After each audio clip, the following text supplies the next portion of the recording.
As the COVID-19 vaccines become available, you may be asking yourself, should I get it? Will it help me get back to doing the things I love, like meeting friends or traveling? And can I do it without putting my family at risk? You've got questions. That's normal. So visit getvaccineanswers.org for the latest information on the COVID-19 vaccines. Getting back to the moments we miss starts with getting informed.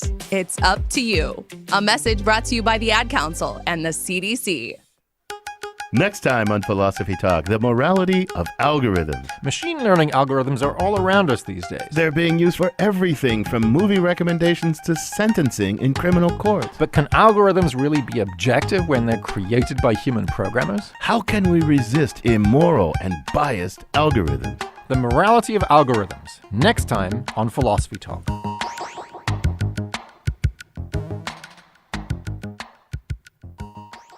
Listen to Philosophy Talk today at noon on KSJE 90.9 FM, Farmington. KSJE is supported by San Juan Regional Medical Center, here to meet your urgent and emergent medical needs, whether they are COVID-19 related or not. Medical emergencies happen when you least expect them. Whether it's a stroke, heart attack, illness, or injury, San Juan Regional Medical Center's caregivers are here to provide care to you and your loved ones. Find out more online at sanjuanregional.com.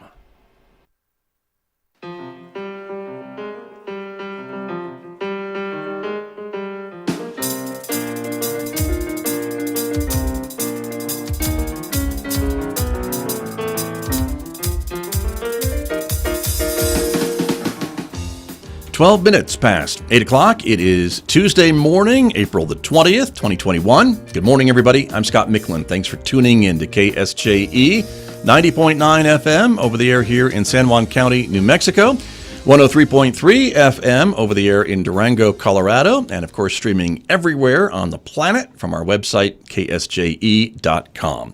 Welcome also to our viewers who are watching this visual radio program. We are streaming live this morning to the KSJE Facebook page, our Twitter account, and our YouTube channel. Our focus this morning, volunteer opportunities with San Juan County. We'll be talking with folks from the San Juan County Fire and Rescue Department, also the San Juan County Sheriff's Office and Sheriff's Office Foundation. That is coming up in the next few moments right here on KSJE. Then later on this hour, it is Tuesday, of course, so we'll talk with Amber Francisco over at the Farmington Regional Animal Shelter. We'll show you some of the pets available for adoption this week, including Neo, who is the dog on the screen right now. He is waiting for his forever home. You'll meet him and more coming up this morning, 8:50 a.m. on KSJE. Next hour, Mick Hess will take us roving with the arts. It's our classical music program, weekday mornings from 9 to 10 o'clock. And today, Mick is featuring music from Shostakovich and Wagner coming up today on Roving with the Arts. And of course, we invite you to connect with us on all of our social media platforms, in addition to Facebook, YouTube, Twitter, and don't forget about Instagram as well. And let's talk about the weather forecast, shall we? Outside, it's 44 degrees right now, and we're going to go talk to Rolando Yazzie, who is our weather intern from the Clear class here at San Juan College. He is joining me on the phone this morning. Rolando, good morning. All right, good morning, Scott. And for today, we're looking at mostly sunny skies with windy conditions, high near 63. Tonight, windy with partly cloudy skies, low in 42. Tomorrow, windy, partly cloudy skies, high near 71. For tomorrow night, windy with clear skies, low in 43. Thursday, mostly sunny with a slight chance of rain showers in the afternoon, high in 65. Thursday night, partly cloudy with a slight chance of rain showers, low in 41. Friday, mostly sunny skies with a high near 65.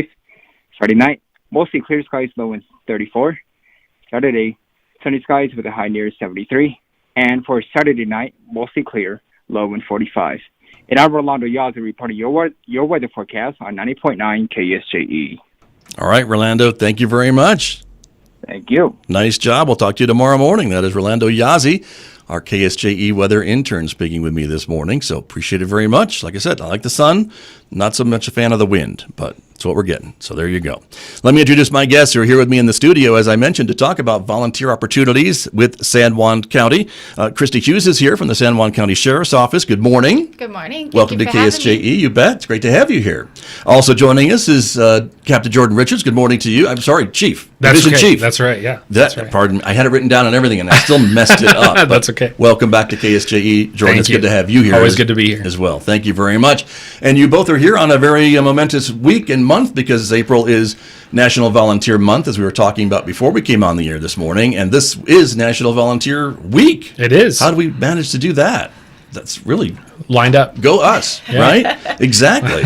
So congratulations to everybody. And it really is a shout out to all the volunteers who really make a lot of the things that we love and need and enjoy possible here in San Juan County and really throughout the state, throughout the country, of course. Volunteers really carry a heavy load in many cases. Yeah, absolutely. Your case, probably more than a lot of others, Jordan Richards, right? Yeah. Volunteers in the fire service create 75% of the fire service nationwide. In our local area, almost 90% of the firefighters are volunteers. So huge weight on volunteers here, and we just couldn't do what we do without them. I was going to say, for the fire departments, the volunteer fire departments throughout San Juan County, I mean, if you didn't have that army, and really is a small army of volunteers to respond when there's an emergency, we'd be in trouble. Absolutely. We're a combination service, so we have some paid staff, but I like to say that we are a volunteer department supported by paid staff, right? The majority of our volunteers are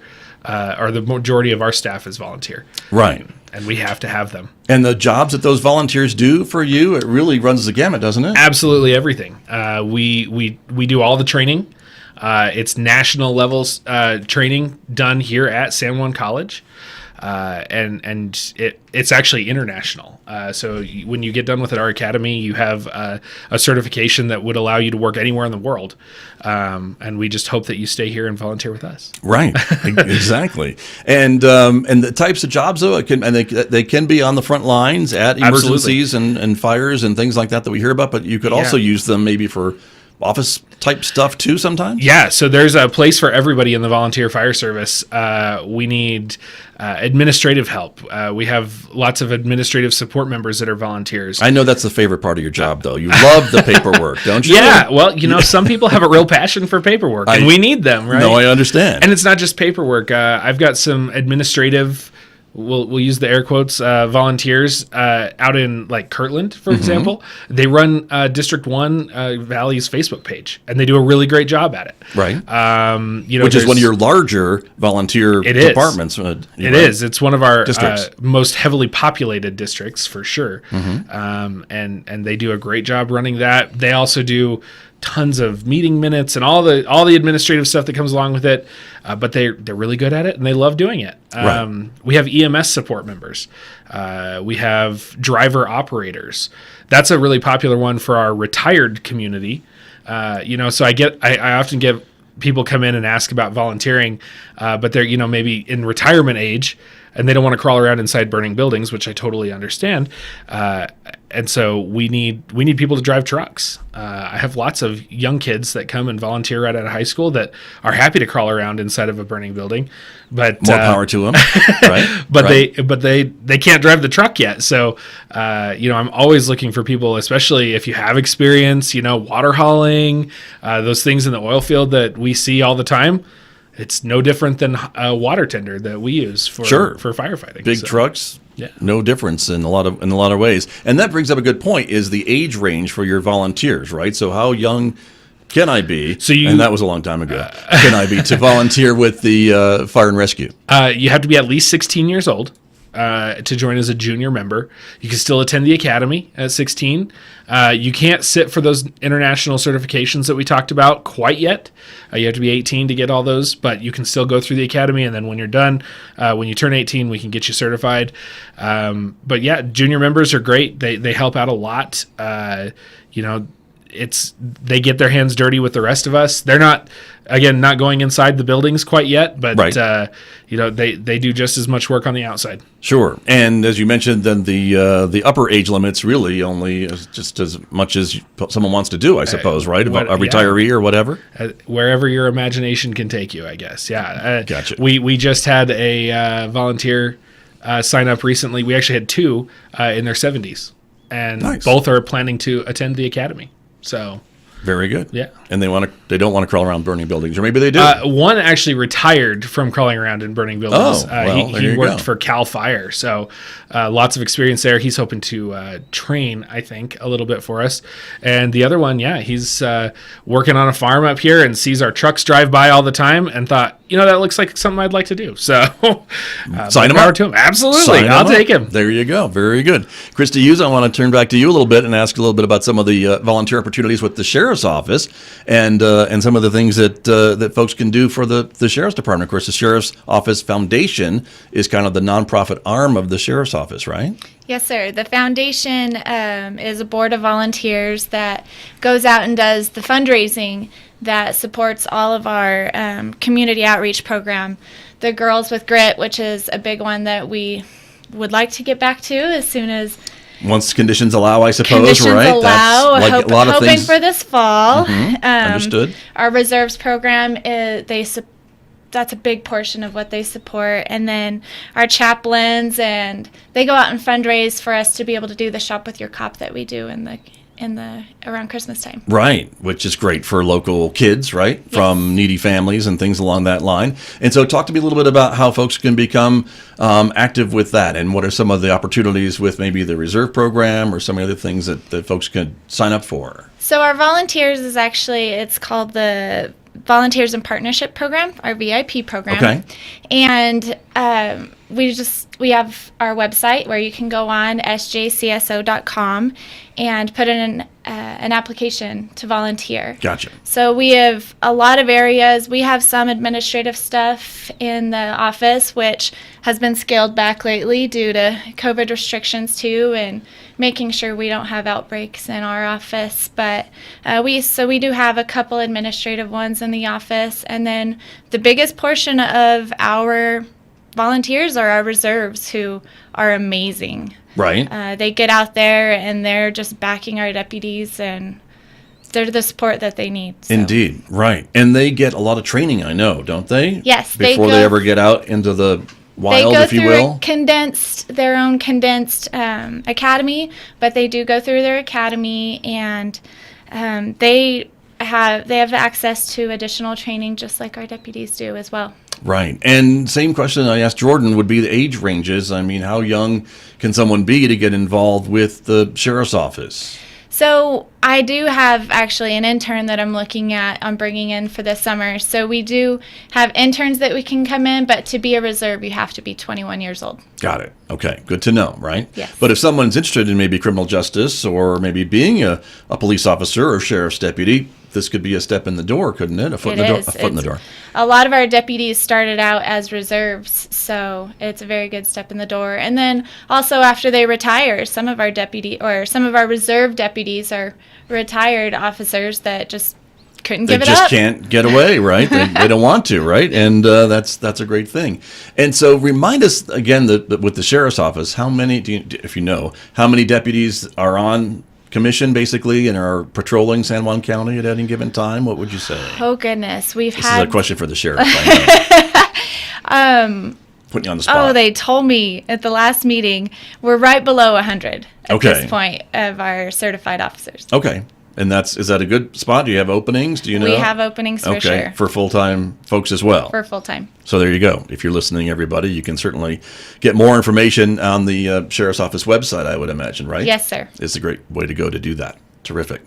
Jordan Richards, let me come back to you a little bit about the San Juan County Fire and Rescue, which we talked about with the chief not too long ago here on this program, right? Of the little bit of a minor name change, because a lot of your calls now are rescue calls, right? Yeah. So we, back in January of this year, we put out a survey to all of our membership and said, we we've had some ideas here in the office. We've gone through a lot of changes with the new chief and stuff, along that line. So we came up with maybe we should change our name. A number of departments have done this. One that's local-ish, Albuquerque Fire and Rescue did the same thing a few years ago. And so we kind of looked at what we do and really, 60 to 70% of what we do is rescue type calls, EMS, technical rescues, extrications, high angle rescues, swift water rescue, stuff like that. So while fire is a big part of what we do, we wanted to add that rescue in to more accurately represent who we are and what we do. Right. And so I guess for volunteers and your members, that includes a lot of what they do then when they go out on a call, right? The majority are rescue type calls. Right. It makes it a little easier for me to recruit people because it's a more accurate representation. We're not just the fire department. We do a lot of rescue. We work really closely with San Juan Regional's EMS and even the sheriff's office. We've had some pretty interesting rescues here lately that have involved high angle, low angle, putting ropes together, stuff like that. So it is a more accurate representation. Yeah, and we have quite the diverse county, don't we, geographically speaking and geologically speaking and all those things. I mean, you talk about swift water rescue from the rivers, and then you've got cliffs and bluffs and mountains and valleys and all these different things that you folks need to be trained to deal with, right? Because someone gets in trouble, they need help. They call you guys. Right. Yeah. And we have specialty teams for all of that. We just about the only thing we don't do ourselves in-house is hazmat. We still train our volunteers to an awareness level. But Farmington Fire does the big stuff for us. We assist them when they come out. Otherwise, we have high angle rescue teams. We have trucks positioned throughout the county with ropes and boats and stuff like that for any kind of situation. We have the only fireboat in the state of New Mexico, which I'm always really proud of. I like to mention that. Very good. And I guess it would patrol the lake. It does. It's hard to get it out on the river. Okay. But, but on the lake, which is heavily used absolutely. As the weather warms up, and we're just getting ready for peak season, aren't we? Absolutely. We're getting ready to put boat in the water at the end of the month. Okay. Very, very good to know. Yeah. And I guess then the shift from fire doesn't mean that you're not trained on fire too, but I guess the good news is that we're not burning things down maybe as much as we used to, or we're just needing more rescue calls. I wouldn't go that far. Oh, okay. Just trying to be optimistic. we still have quite the heavy fire load. We definitely run, as far as fire services in the area go, we definitely get the majority of structure fires, and then also wildland fire incidents. We have what we call a heavy WUI situation. So WUI is wildland urban interface, and it's definitely that's a big thing for us. Right, and that is kind of that area in a community. It doesn't have to be in a city, right? But you've got maybe a development, maybe a subdivision, or maybe just a house that's up against a more open space, wild land area, right? And that's where some of these fires can be really dangerous. Yeah, and one of the things that we kind of preach a lot is defensible space. Defensible space is allowing that, if there was a wildland fire incident near your home, allowing your space to have, or your home to have enough space that we can defend it easily, or the fire would just burn out up to it. So usually the recommendation is 30 to 40 feet in all directions. Try to get rid of anything that's going to burn heavily. Right. Obviously we're not telling people to have xeriscape or whatever. You still have grass, but get rid of the heavy timber and just the brush that is lying down all over the place. Yeah, maybe your tumbleweed collection. That's kind of blown up against the side of the house could be put somewhere else. Yeah, or thrown away. I've heard people make money on those. Maybe I bet they do. You can spray paint them and sell them to people on the East Coast. So they love that. They love it. East Coast friends. That's right. That's true. But that's a great point. And we see, I think, sometimes a lot of photos after a wildfire has burned through a neighborhood, maybe that there are maybe houses that look like they weren't touched at all. Yeah. Next to a house that maybe only has a chimney remaining. And maybe, that's a great definition of how the fire department said, we can defend this house. Yeah. This house next door, we can't because there isn't that defensible space that Right. you mentioned. And isn't that what you're talking about? Yeah, unfortunately, in those large wildland incidents, we're talking hundreds and thousands of acres. They actually have teams that go through ahead of the fire and say, we have to write this house off. We can save this one. We can't put people at risk to save this one. So because of what you're talking about. Because of the defensible space. So if we can feasibly put a truck in there, or if the ground is already to where we can maybe do a back burn and actually burn what is there in front of the house back to meet up with that fire that's approaching, then that is a reasonable house to save. But if it's just overgrown and we can't get to it, then there are unfortunately those times where houses get written off, and we hate doing that. But we also have to look at the safety of our firefighters, and I say we don't do that typically. Thankfully, Right. we don't get those kind of incidents, but they do happen. And so you just never know. Right. But they have happened here, and we shouldn't Absolutely. say that they won't. And No, I know when absolutely. When we talk about the weather forecast with these high winds that we're dealing with, I'm sure it makes you pay attention, and folks in the fire and rescue service pay attention too, because it just takes one spark to. Yeah. I don't know how conditions are these days. Well, what would you say? I mean, 2 weeks ago we had a 30-acre fire at 1 o'clock in the morning. That just doesn't happen, and so weather conditions are extremely dry.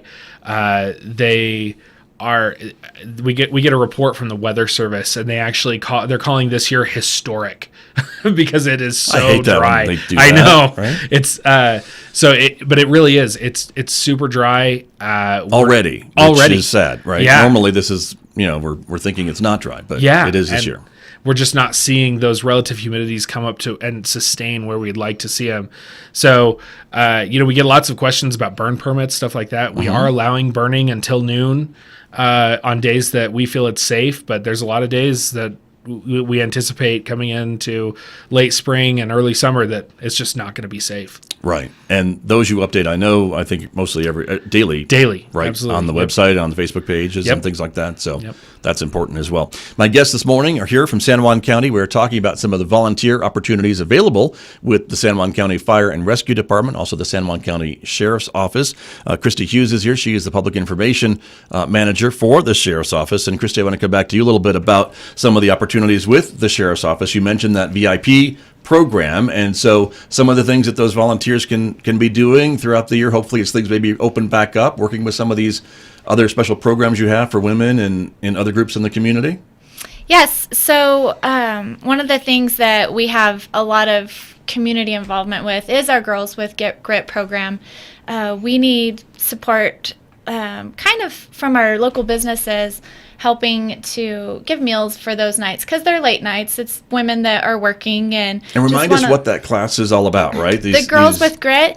It's I can't give you the acronym right now. You put me on the spot. Sorry. I did again. But GRIT is an acronym, right? GRIT is an acronym. And they're trained and they're being taught different types of self-defense things. Defense tactics, right? And preparing themselves in case,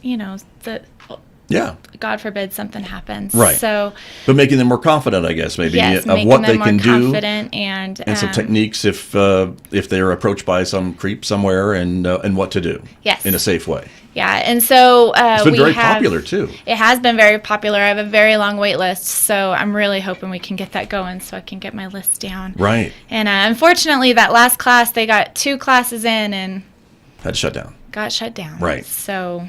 Well, we want to be safe, but yes. I understand. But you're hoping to get back to it this fall. And so if businesses are watching, listening this morning, and they want more information on how they can maybe help, can they just reach out to you at the Sheriff's Office? Is that the best way to do it? They can reach out to me. They can call the main line at 334-6107 and ask for Christy Hughes. Okay. And then our deputies actually volunteer their time to teach those classes.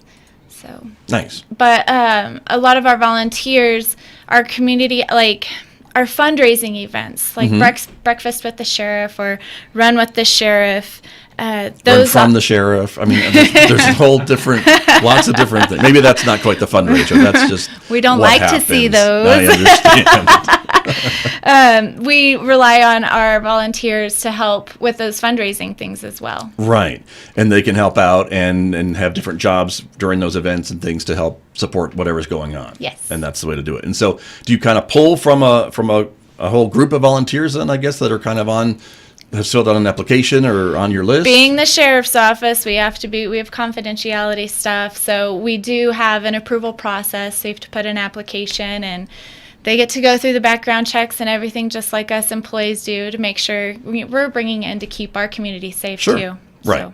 But that's the process. And so it's not just someone can call you today and volunteer tomorrow. There is a bit of a process involved. Correct. In doing all that. So that makes sense. Jordan Richards, same question, I guess, for you. If someone wants to join the volunteer with the Fire and Rescue Department, there obviously you talk about the training, and that is a certain number of weeks, correct, at the academy? Yeah. It's a semester. We go with the springtime and fall semesters at the college. Our classes are a little different than the daytime, so there's 2 tracks. There's a daytime and a nighttime. We usually send people through the nighttime just because it's a little easier on the schedule. So it's 2 evenings a week and then every Saturday for that semester. And there's some online components to it as well. But yeah, it runs that college semester. Got you. So of course here we are, April. So the spring semester is almost over. So you'll have a bunch of newly minted volunteers, I guess, coming your way. 12 we have graduating the academy. They in fact just sat for their IFSAC Firefighter 1 and 2 test this last Saturday. Okay. So. And hopefully they all did very well with the training they received. We won't know for a little bit. It takes about a week to get that stuff back, but hopefully they'll see lots of big envelopes. Which is good. You look for the big envelope because that's your certificate. If you get a little envelope, it says try again. So we'll look for big envelopes. Understood. That makes sense. So the next opportunity would be in the fall semester, I guess, is what you're saying too, right? If folks want to go through the training. We need to get them onboarded, and you have to be on the department for 6 weeks before we can send you through the fire academy. So to get onboarded, just fill out an application online. We recently went online with our applications. We still have paper applications available in the office, but we prefer online. It's sjcounty.net/jobs, just like you were looking for a job with the county, and just scroll all the way to the bottom, and it's volunteer firefighter right there at the bottom. Okay. It's open all year. So, but 6 weeks out, that means sometime this summer, right? They should be ready to go. Board, right? To get ready absolutely. In time for the fall semester. Yes, is what we're talking about. And so, and again, all different types of opportunities. I know you're always looking for volunteer firefighters at the different districts throughout the county. Yes, and it really doesn't matter where you live in the county necessarily, because maybe I live in Aztec, but I work in Farmington, and I could volunteer in La Plata. Yeah, we have 11 now. We have 11 districts throughout San Juan County, including Bloomfield. And so we have availability everywhere. I have lots of volunteers that, just like you said, they work, across the county from where they live, but they volunteer where they work because they're there more often than where they live. Right. So we have some districts have residency programs for, if somebody wants to live in the station, we can work that out. We have lots and lots of opportunities to get volunteers where they're needed. Nice. Very, very important. And I guess the employers, too, deserve a shout-out for allowing your volunteers to maybe leave work if there is an emergency, and then be able to do that part of their volunteer efforts, and then come back and get back to work. Yeah, absolutely. We definitely depend on some of the employers having some flexibility, and they benefit from it, too. They have trained personnel there on site if something were to happen. So we have lots of our staff work out at the mines, right? And they're part of the mine rescue team. So it's kind of win-win for us and the employer. Indeed. Very, very good. Well, that's great to hear. Yeah. And Christy Hughes, again, if folks would like to volunteer for the Sheriff's Office and the Sheriff's Office Foundation, they can go to the website? Yes, they can go to our website, which is sjcso.com, and then go to Programs and Volunteer Program, and there's an Apply Now button, and it'll take them to our Better Impact website, which tracks all of our volunteer hours and gives us those numbers that we need for tracking. Very good. Well, wonderful. Well, we are out of time this morning, both of you, but thank you both for coming in this morning to talk a little bit about the volunteer opportunities that are available with San Juan County. Thanks so much. Thank you for having us. You're welcome. You bet. Great to have you both here. Jordan Richards and Christy Hughes, my guests from San Juan County.